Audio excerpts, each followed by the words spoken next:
need to stand up for our rights.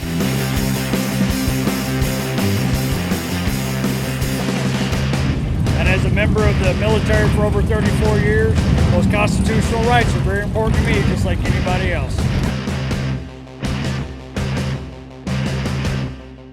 Anybody who's opposed to federal government intruding on your rights, they're all for this, and the bikers are just 100% behind it. So just in case we wind up in Facebook jail, you can also check us out on BitChute, Parler, Twitter, and YouTube. Hello, Sheriff. Well, I'm Chris Carroll, and I'm standing in Hulett, Wyoming with Buddy Hall, one of the owners of the Trump Train. And we're just going to talk to him a little bit about what it's been like the last couple of months with COVID-19 going on and how things are going here in Hulett. So how you doing today, buddy, and how's it going here? We're good. It's a lovely crowd. Bikers love Trump. The bikers are great people. I've never been around such a better group of people than the biker people. They're just wonderful, wonderful. And we've had a lot of fun with them and trying to help our great president get reelected again. And we've been traveling the country promoting the president. And we don't charge it. We let any Republican politician use the bus free of charge, and we don't charge them anything. And the way we fund the bus and the traveling around the country and maintenance and stuff is selling hats and shirts. So that's what we're doing right now. So what has it been like traveling around the country here over the last couple of months with some of these lockdowns and a lot of the laws that have been put into place which are unconstitutional? Have you had problems then, or have you pretty much stayed in the states where there aren't any lockdowns? Well, first of all, people ask me, has the bus ever been damaged or, thrown things at it or shot at? And I tell them, no, it hasn't, because I don't go to places where that could happen at. But no, the president or vice president would never be with the bus because it's not bulletproof, is what we were told, so that makes sense. Sure, you bet. Well, good luck to you, and I appreciate you taking the time with us to talk. Yeah, thank you very much. You bet.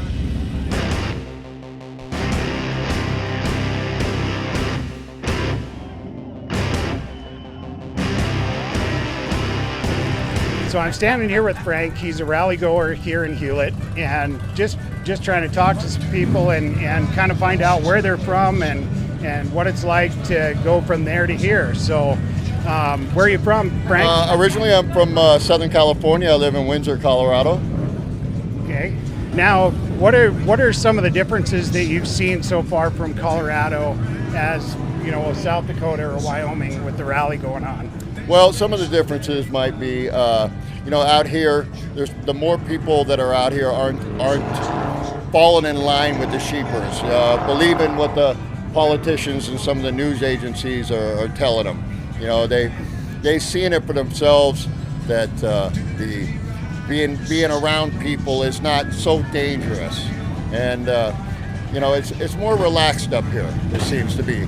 There's a lot of us that ride motorcycles that could actually die at any moment. And anything could happen. So we don't have the fear, and we don't really buy into the political part of what they're trying to push on us. Sure, and from talking to you a little bit earlier, it kind of sounds like you know something about being locked up, and you want to tell us a little bit about that?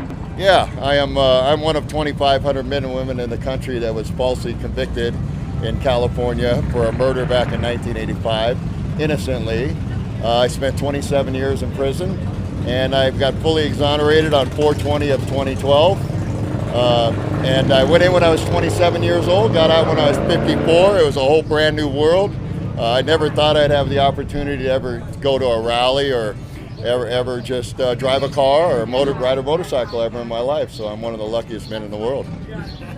Well, good deal, and I'm glad to see you out. Yeah, thank you. So what were some of the circumstances with the being exonerated from that? How did that kind of come about? So in 1984, a murder happened in South Pasadena. I happened to know a girl, and it was her first husband that was murdered.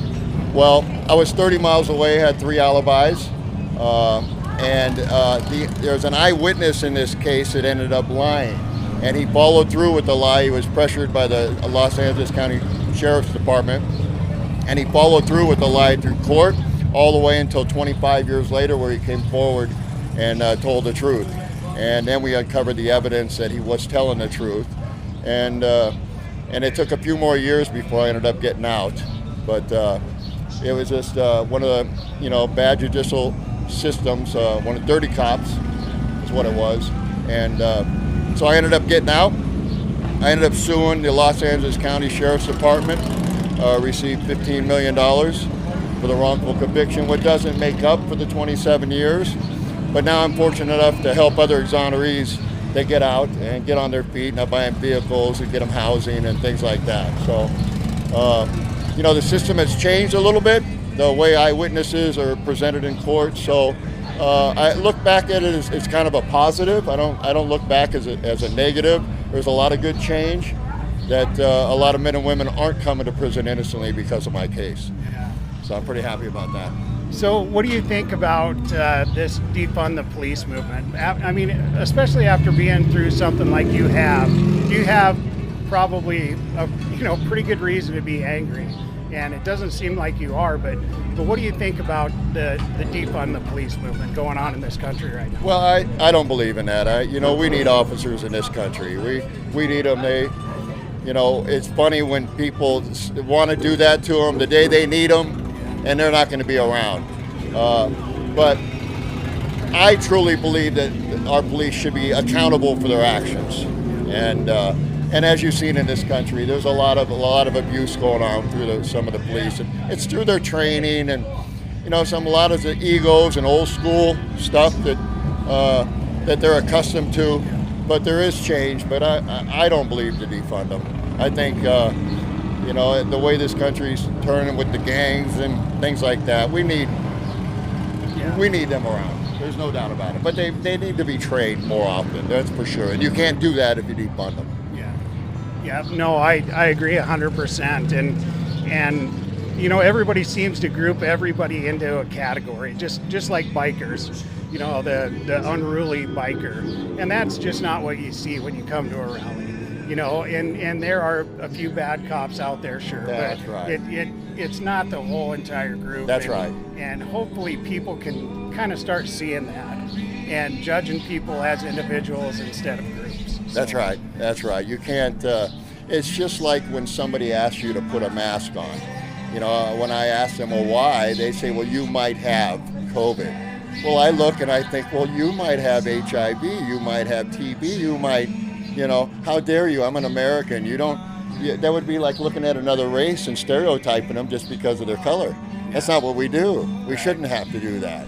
Yeah, we definitely shouldn't have to, and it seems like anymore that's kind of what they're doing. They're just dividing people into the mask wearers or the not mask wearers, That's or right. Republican or Democrat. That's right. And I think that as a country, maybe we should all kind of come back together and get our shit together again. Yeah. Be Americans first, and then we can be all this other stuff. That's right, So, absolutely. but- That's how it should be. I mean, we're all equal in this country, and the thing is, we need to stand up for our rights. We shouldn't get our rights taken away. The more we get our rights taken away, the more this country is going to turn into a semi-communist country. Yeah. So you got to stand up for your rights. Yep. And people died. Thousands and thousands of people have died in this country for our rights, and we just can't give them up. I don't believe in all the riots and everything that are going on. I think they need to be held accountable. But we all have a voice. We have our amendment, and we should hold on to that. And so, Well, I agree 110%, and I'm glad to see you come out to the rally here, and it's fun to meet new people, and Sure I is. wish you the best of luck. So, Yeah, great people out here. Yeah. Riding bikes nowadays, on the old days, it was, a lot of clubs and gangs and things like that. But this is a culture, that we have businessmen and, people from all walks of life out here. You don't have the violence. We don't have this stuff. It's a lot of fun, and, we're going to continue. Yeah, I agree. Yeah. Well, thanks for taking the time to talk with us today, and have fun at the rally. Thank you. Will do. Yeah, thank you. Well, I'm standing in Hulett, Wyoming today with Bill Motley, the Chief of Police. and we're just going to talk to him a little bit to kind of see how this year's rally is going, maybe compared to other rallies. So has the crowd been pretty good this year then? Yeah, even when the crowds are here every year, we don't have much problem with the visitors. They come in, they hit some of the vendors, have a little bit of food, maybe a drink or two, and they move on to something else. This year, we're seeing they're staying a little longer. Yeah. Because, the concert circuit over in Sturgis ain't what it normally is, so the big names aren't there. So people are getting out, they're coming further away, and they're staying longer. So Sure. It's been good revenue for our business owners in town. Okay. Now, how do you think, because the COVID-19 pandemic that's going on, it seems like, in the rest of the country, has that affected the rally this year? Or are you seeing similar numbers to other years? I'm seeing better numbers, really. We start seeing people as of last Saturday, and every day our numbers just seem to get a little bigger. Yesterday I saw more bikes in town than we've seen in prior years, Sure. but the day before rally. So I think people are kind of tired of sitting at home, and they were going to get out and see the sights. And that's what I told my mayor even before Sturgis made a decision. Mayor, they're coming. They've already taken vacation. They've already got motel rooms. They're coming. We got to be prepared, and he agreed. So here we are. Yeah. Well, that's good. Now, what are some of the preparations I guess that you've made this year? Are they different from other years because of like the COVID-19 thing and stuff like that, or is it pretty much the same game? It's pretty much the same gig. We really didn't. The mayor didn't want to do anything different. The biggest thing for the vendors, we required them to have hand sanitizing there, so that if their customers wanted to wipe their hands. Sure. If you want to wear a mask, we encourage you, but we're not going to force you to. Yeah. So we just kind of followed those guidelines, and it seems to have worked so far. Yeah, and I know with us, we're from South Dakota. I've got family over here in Wyoming, and it's been pretty cool to see that states like ours, haven't implemented a lot of laws to kind of step on the constitutional rights of the people in this country, and I hope that it continues to stay that way. So I just want to say thanks for taking the time, and I know that you can't probably hear it right now with all the defund the police around the country, but there's millions of us that think that you guys are doing a good job, and we appreciate it. Well, and I will tell you, everybody that's come through here, a lot of them have stopped and personally thanked us, because of the other law enforcement issues outside of our area, and that's greatly appreciated. We are here to protect everybody, and as a member of the military for over 34 years, those constitutional rights are very important to me, just like anybody else. So thank you guys for coming to see us. Yeah, I appreciate it. We'll see you next year. All right? All right. Thank Thank guys. you. Thanks, guys. All right, so we're standing in front of the Convention of States tent, and we're going to talk to somebody to see what they're doing here. So your name and kind of what's... Julie Baker. Yeah, Julie Baker. And what we're trying to do with the Convention of States project is reduce the power, the money, and the terms of office of the federal officials. So basically what we're using is Article 5 of the Constitution. 2/3 of the states can get together and call for a Convention of States. Once the call is made, all 50 states can get together and talk about term limits on federal officials, imposing fiscal restraint on the federal government, and reducing their power and their jurisdiction. Okay. So how have things been going so far with signatures and things like that? Has it been up with the rally? It's been up because veterans are for this, gun owners are for this. Anybody who's opposed to federal government intruding on your rights, they're all for this, and the bikers are just 100% behind it. They're flocking in droves to sign this petition. Yeah, and that's kind of what we've seen in Sturgis. We did a video the other day just asking people what they thought about some of the unconstitutional things that are going on in our country right now.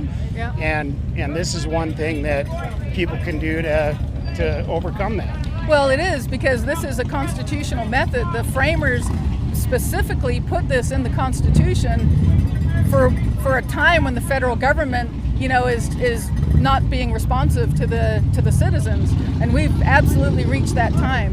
The federal government's intruding on everything in our lives, including what kind of light bulbs we can use and what sort of toilets we can buy, and that sort of thing. And so we have to restrain them, and our founders gave us that opportunity, gave us the method, and so we're just using the Constitution the way it's supposed to be used. Yeah.